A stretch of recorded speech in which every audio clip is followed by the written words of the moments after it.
Le coordonnateur général de l'Office de management et de ressources humaines, OMRH, Uder Antoine, a annoncé une amélioration de la qualité des services publics dans les prochains mois à l'issue d'une nouvelle table thématique des bailleurs sur la réforme de l'État qui se tenait ce mardi au ministère de la Planification. Satisfait de l'état d'avancement du processus de réforme de l'administration publique, M. Antoine a réitéré l'engagement de l'équipe au pouvoir à œuvrer à la bonne marche des institutions de l'État. Il y a des bailleurs comme l'Union européenne qui ont un grand appui technique et financier. Et surtout dans la question de déconcentration, décentralisation, l'Union européenne travaille vraiment de façon très proche avec OMRH pour faire composante ça avancer. USAID a un grand projet pour le travail avec OMRH qui est là pour coordonner toute intervention. C'est autant d'exemples.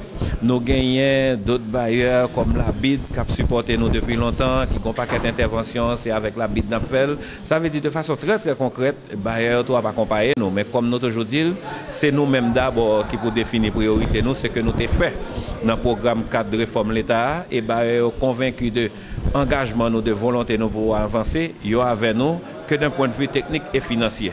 Et gouvernementaux, comme moi toujours dit, au plus haut niveau de l'autorité de l'État, il n'y a pas de doute. Réforme l'État, Jean-Premier ministre santé dit, même dans la politique générale, est en priorité. Et je ne dis à qui ça n'a pas montré en 2013, là, n'a passé de la parole aux actes. Nous avons parlé des questions de recrutement dans la fonction publique, là, que nous allons travailler pour nous voir comment, pour nous régulariser, pour nous changer de façon de faire. Là. De façon très concrète, nous informer qu'à ce niveau, nous avançons et qu'au plus haut niveau de l'État, c'est un arrêté qui est déjà approuvé, qui va rentrer en application incessamment. Nous parlons autour de travail qu'a fait pour la question des ressources humaines, côté nous travaillons avec l'École nationale d'administration de Paris pour nous finaliser assez rapidement un manuel standard de gestion des ressources humaines. Nous parlons autour de questions recensement agents publics que nous allons faire là très bientôt. Nous parlons autour de fichiers central que nous allons mettre en place parce que aujourd'hui au niveau de l'État, nous n'avons pas un système informatique qui peut permettre de nous gagner toute histoire ou employé par exemple. Un fonctionnaire qui travaille. Nous parlons autour de centres de renseignement administratif que nous déjà identifié un fournisseur qui va travailler avec nous, que nous allons faire en 2013. Là. L'Association des pratiquants et techniciens de la couture APTEC a lancé un cri d'alarme aux autorités concernées afin de relancer cette profession qui jadis occupait une place importante dans la société haïtienne. L'APTEC tente de revaloriser la couture en contribuant à la formation des jeunes dans ce domaine. À l'heure où le gouvernement encourage la formation professionnelle, certains métiers manuels disparaissent et d'autres s'adaptent. La couture, jadis un métier très valorisant, n'est pas épargné. En 2006, des couturiers décident de sauvegarder leur profession et forment l'association des pratiquants et techniciens de la couture APTEC. Mais 7 ans après, les résultats sont maigres, faute de moyens, se plaint Fournir Désir, coordonnateur général de l'APTEC. C'est manque d'encadrement que nous-mêmes les tailleurs nous manquons et que nous chaque tailleur, nous chaque pas le faire seul et que chaque tailleur, chaque couturier, il était un petit cadre restreint, il voulait faire un petit bagage à pas. Ça veut une cause que le couturier il dénigre, il perd du valeur. L'APTEC possède un atelier pourvu d'une quinzaine de machines pour environ 50 membres et plus de 60 étudiants. Comment fonctionne l'association? On peut se poser la question. Membres ont payé une cotisation de 250 gouttes et puis ont payé 200 gouttes pour badjo. Alors que c'est comme ça nous-mêmes nous fonctionnons au niveau association. Par conséquent, nous gagnons couture là, côté que nous-mêmes au niveau APTEC, nous écrivons des demandes. Nous faisons des demandes d'aide, de commandes, de confection, alors que l'institution a accordé nous demande ça et que nous-mêmes nous travaillons pour des institutions qui font que nous survivons. Toutefois, les dirigeants de l'APTEC sont déterminés à revaloriser la couture. Ils lancent donc un appel aux professionnels de ce métier à rejoindre leur rang et souhaitent attirer l'attention des autorités. Tout confrère tailleur et couturier pour rejoindre avec nous et porte APTEC ouvrir bien grand pour yo dans l'idée pour yo venir mettre main ensemble pour nous lever escampe figure couturier qui fin craser net. N'a demandé encore tout le monde et tout secteur dans la vie nationale et internationale là pour yo venir porter coller avec nous dans objectif ça. Le combat n'est peut-être pas perdu d'avance, mais redonner ses lettres de noblesse à la couture demande plus qu'une association de 53 membres. L'APTEC a lancé l'initiative, mais tous ceux qui vivent de ce métier doivent rejoindre le mouvement pour que des résultats plus significatifs soient obtenus.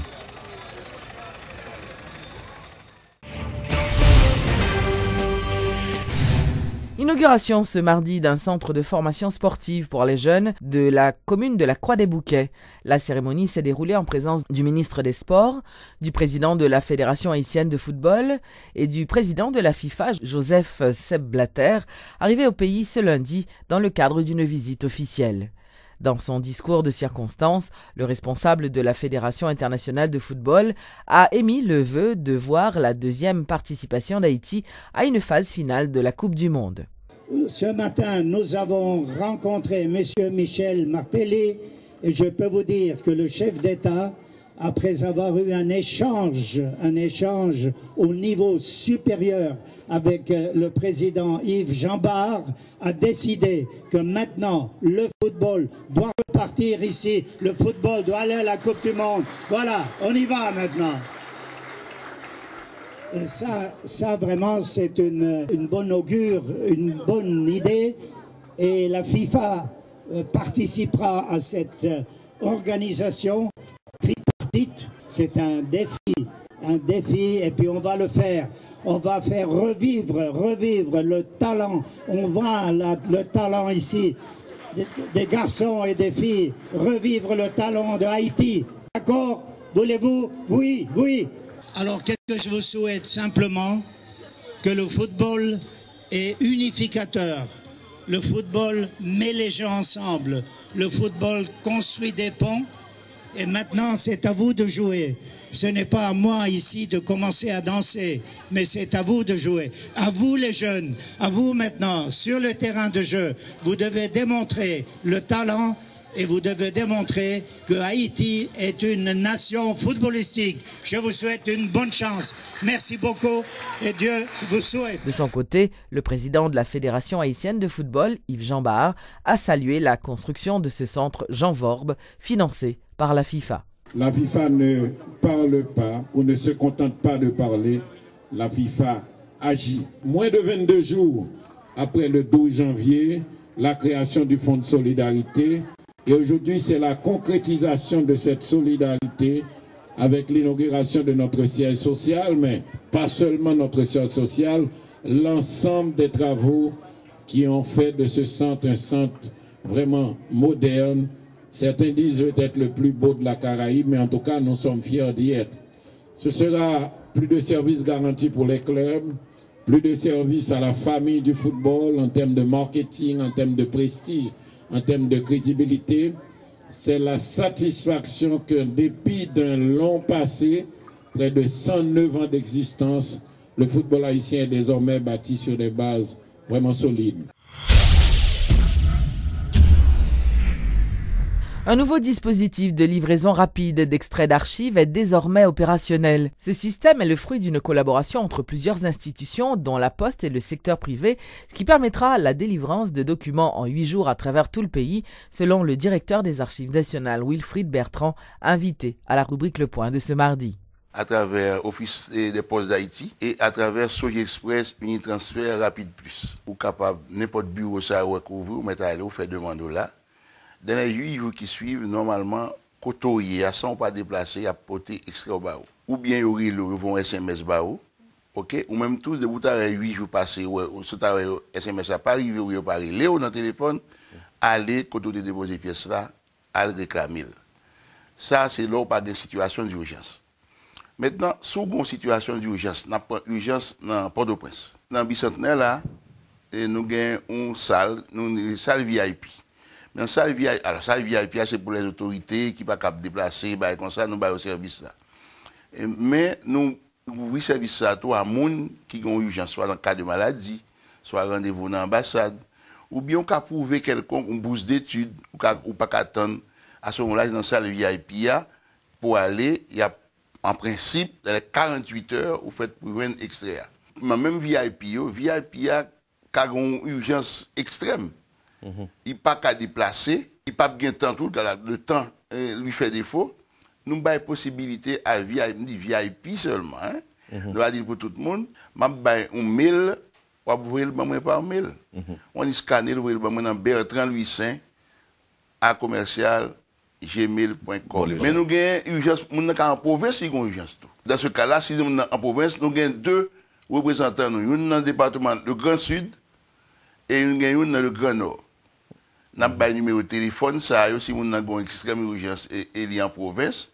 Jacques Mel, c'est 38 63 06 43. Sur la zone nord, après les Martines Jean-Louis, dans 38 63 99 06. Des écrivains haïtiens ont pris part à la 3e édition Congrès des écrivains de la Caraïbe qui s'était déroulé en Guadeloupe du 10 au 13 avril dernier. L'invité d'honneur de cette activité était l'auteur américain Russell Banks. Suivez ce reportage de nos confrères de la Guadeloupe. La 3e édition du Congrès des écrivains de la Caraïbe se tient du 10 au 13 avril en Guadeloupe avec comme invité d'honneur l'auteur américain Russell Banks. Cette rencontre biennale qui a choisi le thème « Une épopée collective, les combats de la liberté » réunit une cinquantaine d'écrivains sous l'égide du Conseil régional de Guadeloupe et de l'Association des écrivains de la Caraïbe.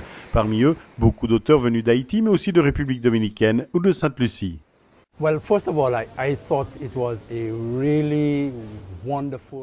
pense que le festival est vraiment une formidable idée. Réunir les écrivains de toute la Caraïbe et pratiquant différentes langues, faire en sorte que tous ces gens se rencontrent pour travailler ensemble, pour définir un objectif bien défini.